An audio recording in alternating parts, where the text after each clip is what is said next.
Je me souviens quand j'étais jeune, où les jours de pluie, c'était une journée, une petite pluie tranquille, tu pouvais tomber 25 mm d'eau. Aujourd'hui, on peut recevoir ça en 20 minutes. Quand il fait très chaud, les plantes transpirent vraiment beaucoup. Donc, les stomates des plantes essaient de se fermer, mais quand même, il y a beaucoup d'eau qui part du sol et qui se transloque dans les feuilles et qui s'évapore. Donc, durant une journée, une pomme de laitue peut évaporer jusqu'à de 15 à 20 mm d'eau par jour. Donc, ces grands stress hydriques-là, il faut réussir à les combler. Puis, ces stress hydriques, on les comble avec l'irrigation. On cultive sur 1500 acres. La laitue romaine, laitue pommée, oignons, échalotes françaises, radis chinois, carottes, patates douces. On s'est fait approcher par Prism, notre groupe conseil, pour quantifier les gaz à effet de serre qui sortaient d'une entreprise maraîchère. Donc, c'était vraiment une belle opportunité pour nous là, de faire partie du projet-là. Donc, on est devenu une ferme pilote là, en 2017. Il y a de plus en plus de sécheresse l'été. Ça nous prend entre 15 et 25 mm d'eau par semaine si on veut optimiser la récolte. Alors, ça prend un système d'irrigation absolument. Ici, sur la ferme, on a 4 bassins avec un aqueduc environ 20 km avec des sorties à chaque champ, des lignes d'irrigation 4 pouces, environ 110 km de tuyaux. On a une équipe de 6 personnes tous les jours pour changer les tuyaux, partir les pompes, surveiller les tensiomètres. C'est de la gestion. Il y a une quinzaine d'années, pratiquement aucune culture maraîchère ici était irriguée. Là. Maintenant, les carottes au semis, même les oignons sont irrigués.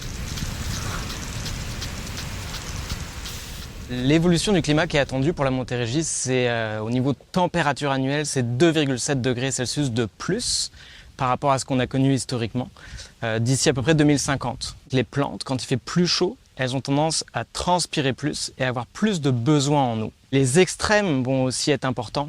Les journées avec plus que 30 degrés Celsius, on va passer d'à peu près 14 en moyenne historiquement à 38 journées par année avec 30 degrés Celsius de plus. On va passer historiquement de 2 canicules par année en moyenne ici à Napierville à 5 canicules. En même temps que la température va évoluer, les précipitations aussi vont évoluer.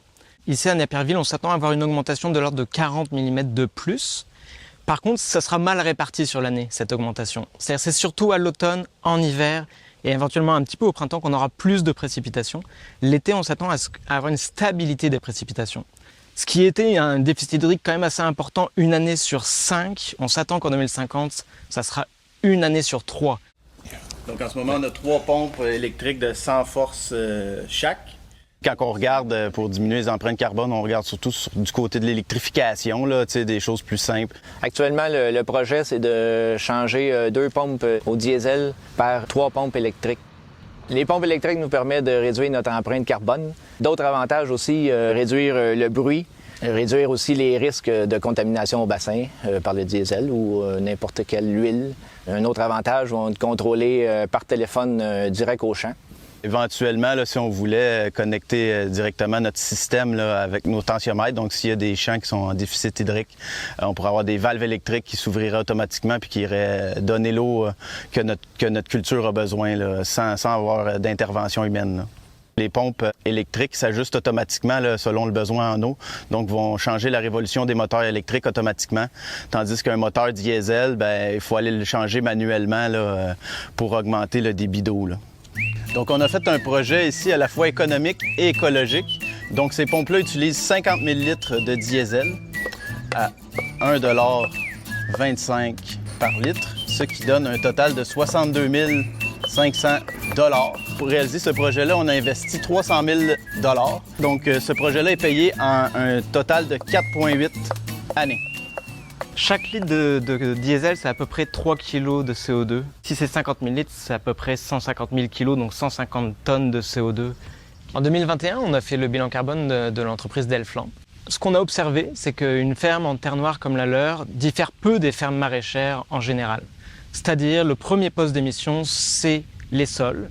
En l'occurrence, la dégradation des terres noires, les émissions de protoxyde d'azote des sols, ça représente la majorité du bilan carbone de la ferme. Le deuxième poste en importance, ça va être l'usage des carburants. Ici, en l'occurrence, sur la ferme, c'est à peu près 35% des émissions. De ces émissions, une bonne partie est utilisée pour le fonctionnement des pompes d'irrigation. Si, au niveau de l'entreprise, ils remplaçaient toutes les pompes au diesel par des pompes électriques, ils pourraient réduire le bilan de leur entreprise de 5%, ce qui est énorme. Produire 1 kg de légumes, c'est en moyenne 150 grammes de CO2. Quand on compare avec d'autres aliments comme des céréales, des sources de protéines, les productions de légumes, c'est une des productions qui a le moins d'émissions de gaz à effet de serre. Depuis une vingtaine d'années, les grandes chaînes d'alimentation nous demandent d'être très sévères pour la salubrité aux champs. Maintenant, les chaînes nous demandent aussi des plans d'adaptation au changement climatique. Donc, on doit remplir des gros questionnaires sur nos plans à long terme pour réduire nos gaz à effet de serre. La ferme d'Elfland, c'est 1500 acres de culture. La production de l'entreprise annuellement, ça équivaut à la consommation de légumes de 300 000 Canadiens.